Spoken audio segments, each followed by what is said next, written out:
Hola oyentes de Radio Sefarad, bienvenidos a esta nueva columna de Revista de Medio Oriente en la que recibimos a Masa Gabriel. ¿Qué tal? Muy bien, Alejandro, ¿cómo estáis? Un placer estar con vosotros. Bueno, igualmente tenemos que hablar hoy de radio, o eso es lo que nos quieres traer a Revista de Medio Oriente hoy, porque tienes un texto de la cadena SER que te ha llamado la atención y quieres comentar aquí en Radio Sefarad. Sí, quiero mencionarlo porque tiene un párrafo, es un texto de propaganda sobre el enésimo documental, el enésimo corto documental, supuestamente documental sobre los palestinos, que yo no sé en España que constantemente hacen cortos documentales al respecto, obviamente sesgados y partidistas, como si en un documental se pudiera explicar algo, pero bueno, eso es lo de menos. La cadena SER les daba evidentemente propaganda y publicaba un texto donde lo recomendaba pues comentaba que se iba a proyectar este corto. Y en un párrafo me pareció muy interesante lo que dijeron, porque me parece paradigmático de uno de los grandes problemas de comprensión de la cuestión israelí. Cuando dicen que los palestinos pertenecen a un pueblo desplazado y oprimido, leo textualmente, desplazado y oprimido como consecuencia de la ocupación israelí de los territorios históricos palestinos, que comenzó en 1948 y todavía sigue expandiéndose, a pesar de la oposición de Naciones Unidas, el Tribunal de la Haya y la Corte Internacional de Justicia. Esto no lo dicen los promotores, esto lo dice el periodista que escribe esto en la cadena SER. Y es un compendio de incorrecciones y de mentiras. Y es muy interesante porque están en el origen, creo yo, de la mala comprensión. Por un lado, sitúan la ocupación israelí en el 48. ¿Qué quieren decir? Cuando sitúas la ocupación israelí en el 48, lo que quiere decir es que consideras que Israel no tiene derecho a existir. Es decir, que los judíos no tienen derecho a la autodeterminación en su tierra ancestral, que es el único país, o sea, es el único pueblo al que le niegas su derecho a la autodeterminación. Curiosamente es el judío. Eso significa considerar ocupación 1948. Dice también que sigue expandiéndose. Cualquiera que vea las concesiones territoriales que realizó Israel desde el 67 se da cuenta que es todo lo contrario. Israel conquistó varios territorios en una guerra defensiva, ya que, recordemos, en el 48 fue agredido por todos los estados árabes que lanzaron una guerra, sí, de exterminio contra los judíos. No lo lograron. Después, en el 67, lo volvieron a intentar y en el 67 Israel conquistó tierras. Conquistó tierras que inmediatamente después propuso devolver, pero los estados árabes se negaron. ¿Por qué? Porque aceptarlo suponía aceptar la existencia de un Estado judío en la zona, y es el origen de todo este problema. En ese sentido, la SER toma la narrativa árabe, una narrativa antisemita en la cual la ocupación comenzaría en el 48. También hablan de territorios históricos palestinos. Si hablamos de historia, hay que destacar que palestinos eran todos los que vivían en la zona palestina, judíos, árabes, cristianos. De hecho, a los judíos se les gritaba en la Alemania nazi, en la Europa antisemita, volved a Palestina, porque se sabía que eran de ahí. Muchísimos israelíes, judíos que nacieron durante el mandato británico, tenían un pasaporte que decía que eran palestinos, porque, insisto, todo eso era palestino. El hecho de que los palestinos, los árabes palestinos, hayan tomado el nombre de palestinos no quiere decir que no hubiera judíos viviendo ahí. Entonces, el pueblo ese fue desplazado básicamente a raíz de una guerra que ellos mismos iniciaron. Y lo que quiero decir, lo que para mí, lo que te decía, Alejandro, que me parece paradigmático del problema de comprensión, es que todo esto lo que trasluce, todo esto lo que demuestra es esa impresión, esa especie de mentira que se ha impuesto como una supuesta verdad, según la cual los judíos serían alienígenas en esa tierra, serían un pueblo externo, un pueblo venido en general blancos europeos colonialistas. Y esta es una de las ideas que se asumen como como reales en la narrativa anti-israelí. ¿Qué ocurre? Y de eso quiero hablar. El israelí como colono, ¿no? El israelí como europeo que llega a colonizar, como blanco, por cierto, que llega a colonizar. Vas a oír a mucha gente que pelea este concepto decirte que, bueno, que el 60% de los israelíes son mizrahim, es decir, que vienen de toda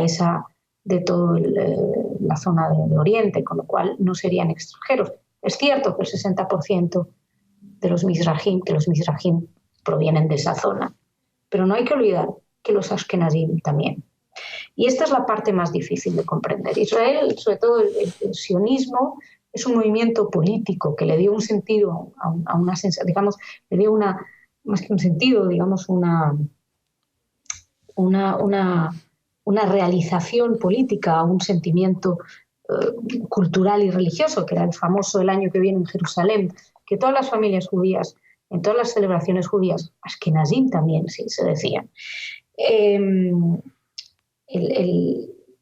Y este sionismo político nace sobre todo en Europa, con lo cual también es una manera de despreciar el sionismo, de rechazarlo.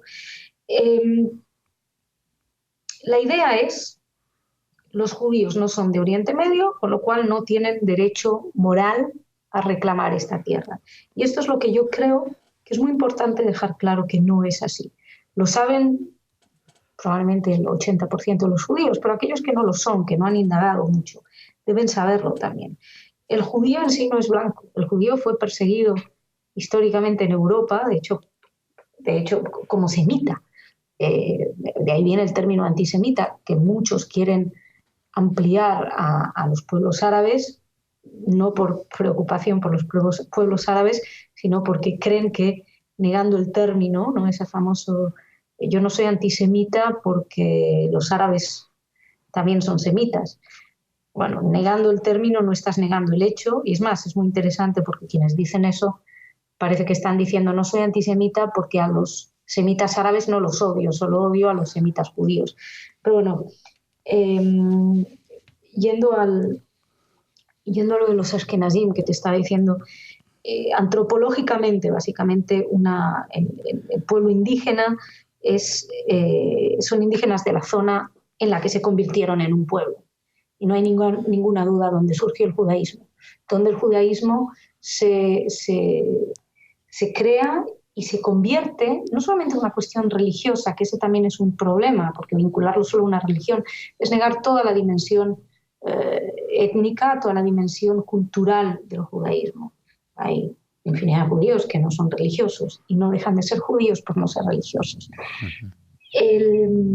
Hay una continuidad. El judío tiene una continuidad en la tierra de Israel y eso es muy importante. Jamás se van de la tierra de Israel. O sea, se los expulsa en infinitas ocasiones, se les prohíbe volver y a pesar de todo no deja de haber presencia judía en la zona.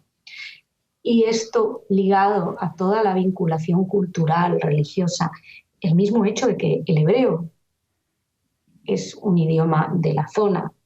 Y si sigues, por ejemplo, hablando de idiomas, si te fijas, el idioma del ashkenazim europeo, que era el yiddish es una mezcla así de alemán, pero también tiene un gran componente hebreo, se escribe con letras hebreas, es decir, hay una vinculación innegable. También en cuestiones de ADN se ha demostrado que más del 50% del genoma de los ashkenazim está vinculado a los pueblos levantinos de Oriente Medio. Entonces, hay ancestros comunes, hay una tierra en función de la cual se crea la cultura de esa nación como tal, y esa cultura incluye efectivamente pues, manifestaciones como la religión, pero no solamente eso, también la manera de vestirse. Los judíos ashkenazim transforman la manera de vestirse que había en las zonas de Oriente Medio una vez que se muevan. Digámoslo de una manera sencilla, es como que ashkenazim, mizrahim o sefardíes, que como sabéis son los que fueron a las zonas de España, del sur de Europa, son todos parte de una diáspora que se divide en función de a dónde fueron, pero no del origen. Puedes decir, hay muchos judíos conversos. Sí, hay ADN mezclado con pueblos eslavos, ¿cierto? Hay gente que se mezcló. ¿O qué pasa? Que van a vivir a una zona y no hay ninguna influencia de la zona. Sí, incluso culturalmente. Tú ves pues lo que te decía, por ejemplo, de la vestimenta, ¿no? Llegan ahí con una vestimenta y la transforman en función del clima, en función de las culturas donde están. Y también una cosa que no hay que descartar, y es que también hubo muchas violaciones, hubo mezcla, evidentemente, pero la base no es el problema de con quién se mezclan o quién se dejan de mezclar. La base, lo que están poniendo en duda, pues párrafos como este de la SER, es que el origen en sí del judío no es esa zona, y es completamente falso, y esto es algo que hay que recordar. Lo muestra la arqueología constantemente, lo muestra la literatura.